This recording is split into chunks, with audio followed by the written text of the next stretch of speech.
سر کے بال بڑھانے سے بدن کی قوت میں کمی آنا شروع ہو جاتی ہے۔ اچانک ایک کان بند ہو جائے تو سمجھ جاؤ کوئی اپنا جدا ہونے والا ہے۔ جن مردوں کی ٹانگوں پر زیادہ بال ہوتے ہیں وہ بلا کے ذہین ہوتے ہیں۔ جن عورتوں کی ٹانگوں پر بال زیادہ ہوتے ہیں وہ عاشق مزاج کی ہوتی ہیں۔ جن عورتوں کی پلکیں گھنی سیاہ ہوتی ہیں وہ ہمیشہ دولت بنانے میں جلدی کرتی ہیں۔ جن لڑکیوں کا ناک پتلا ہوتا ہے ایسی لڑکیاں دھوکہ بہت جلدی کھا جاتی ہیں۔ جن عورتوں کے ناخنوں کا رنگ پیلا ہوتا ہے ایسی عورتوں کو یرکان ضرور ہوتا ہے۔ جن عورتوں کی قد جتنی زیادہ لمبی ہوتی ہے ایسی عورتیں غصہ بہت جلدی کرتی ہیں۔ لڑنے والی عورتوں کی بڑی علامت یہ ہے کہ جب بولیں گی تیز تیز بولیں گی۔ جن عورتوں کا رنگ سانولا ہوتا ہے ایسی عورتیں سست مزاج اور رحم دل ہوتی ہیں۔ خواب میں تیز آندھی دیکھ لینا اس بات کی نشانی ہے کہ زندگی میں تبدیلی آنے والی ہے۔ نہاتے وقت پھسل کر گرنا اس بات کی نشانی ہے کہ تمہاری عمر کافی لمبی ہے۔ جس کی بات ہو رہی ہو وہ بندہ سامنے آئے تو اس کی عمر لمبی نہیں بلکہ کم ہو جاتی ہے۔ اندھیرے میں بیٹھ کر کھانا کھانے سے رزق میں کمی اور نظر کمزور ہو جاتی ہے۔ روٹی کھانے کے دوران سامنے الو نظر آ جائے تو سمجھ جاؤ تمہاری نظر کبھی کمزور نہیں ہوگی۔ سونے سے پہلے الیاچی کھانے سے زندگی میں کبھی معدہ کی گرمی نہیں ہوتی ہے۔ پیٹ میں تیزابیت ہو جائے تو فوراً شکر کھا لیا کرو، تیزابیت فوراً ختم ہو جائے گی۔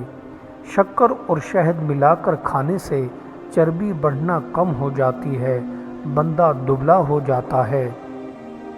سر میں جوئیں زیادہ ہو گئی ہیں تو لسوڑے کھایا کرو، جوئیں بھاگ جائیں گی۔ نہانے سے قبل ناریل کا تیل پیٹ پر مل دو، وزن دنوں میں کم ہونا شروع ہو جائے گا۔ وزن بڑھانا ہے تو چاول کے اوپر سے ٹھنڈا گلاس پانی کا پی لیا کرو، وزن بڑھ جائے گا۔ رنگ سفید دودھ جیسا کرنا ہے تو رات کو ملائی چہرے پر مل لیا کرو اور پھر تماشا دیکھو۔ پھٹے ہوئے دودھ میں سونف ڈال کر چہرہ دھونے سے چہرے کے تل غائب ہو جاتے ہیں۔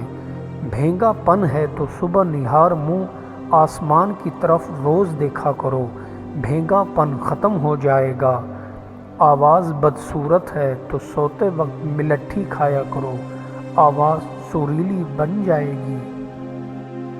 جہاں مرغی انڈا دے وہاں گلاب کا پتا اور نیم کا پتا رکھ دیجئے، دولت سائے کی طرح پیچھے آئے گی۔ نیکی اپنے نام کی طرح نیک ہے اور نیکی سے بہتر اس کی جزا کے علاوہ اور کچھ نہیں ہے۔ خدا کی طرف سے اپنے بندے کے لیے ایک ہدیہ ہے۔ امن و سلامتی مادہ پرستی کی بجائے روحانیت میں پنہاں ہوتی ہے۔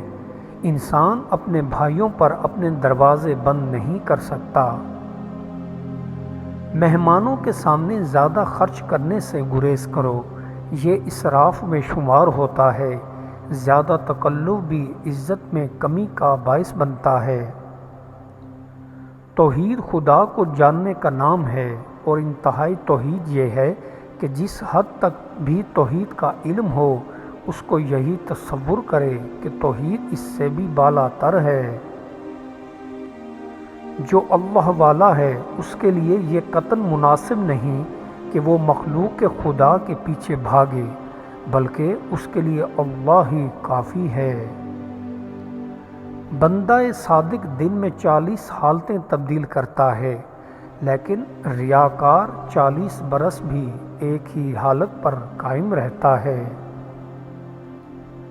فقیر کی تجارت، کاروبار اور دنیا کے دیگر امور کسی صورت اور کسی حالت میں بھی یاد خدا سے غافل نہیں رکھ سکتے۔ محبت کی گہری جھیل ہر عورت کے اندر پوشیدہ ہوتی ہے۔ ضرورت اس جھیل میں پتھر پھینکنے کی ہے، عصمت نسوانیت کی روح ہے۔ ہمیشہ زندگی میں اللہ تعالیٰ کو یاد کرنے سے غفلت دور ہو جاتی ہے اور حسن و عشرت سے صحبت قائم و دائم رہتی ہے۔ ہر چیز بازار سے نہیں مل سکتی، بعض چیزیں بعض مقامات پر مخصوص ہوتی ہیں، جیسے مار خور بکرا اسے جگالی شدہ منقع۔ بادشاہوں سے ہرگز ہرگز مت خوف کھا، اور خوف کھانا ہی ہے تو بادشاہوں کے بادشاہ حق تعالیٰ سے خوف کھا۔ اسلام کے سچے شیدائی اور جانثار اپنے دین کی خاطر آگ میں کودنے سے بھی گریز نہیں کرتے ہیں۔ شادی کا مطلب ایک دوسرے کے بدن پر حکومت کرنا نہیں، بلکہ اس کا مطلب ایک دوسرے کی کمی کو پورا کرنا ہے۔ تقویٰ جس کی عادت، سخاوت جس کی طبیعت اور بردباری جس کی صفت ہو تو اس کے دوست زیادہ ہوں گے۔ آدمی کا اچھا نہ ہونا بھی ایک طرح کی برائی میں آتا ہے۔ ہر ایک شخص کی تحقیق اس کی اپنی حد نگاہ تک محدود ہے۔ دنیا داری میں کھو کر اور دنیا کی رنگینیوں میں گم سم ہو کر آخرت کو فراموش کر دینا بہت بڑی بے وقوفی کی نشانی ہے۔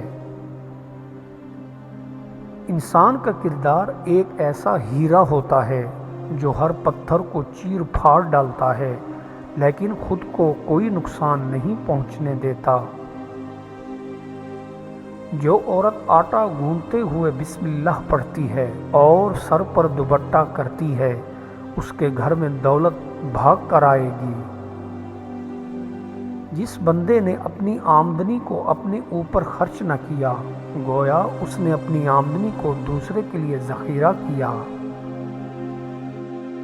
وجد کو مٹا کر غرق ہونے کا نام مشاہدہ ہے، کیونکہ وجد حیات عطا کرتا ہے اور مشاہدہ فنائیت اور مشاہدہ عبودیت کو فنا کر کے جانب ربوبیت لے جاتا ہے۔ انسان کامل وہ ہے جس کا نفس اس کا غلام ہو جائے اور اس کے پیچھے پیچھے چلے۔ جو شخص عہد شباب میں عبادت سے گریزاں رہتا ہے۔ صبر ایمان کی بنیاد، سخاوت انسان کی زینت، سچائی حق کی زبان، نرمی کامیابی کی کنجی اور موت ایک بے خبر ساتھی ہے۔ انسان کو ایمان مزہ اس وقت تک نہیں ملتا جب تک وہ جھوٹ ترک نہ کر دے، حقیقی طور سے بھی اور مزاح کے طور سے بھی۔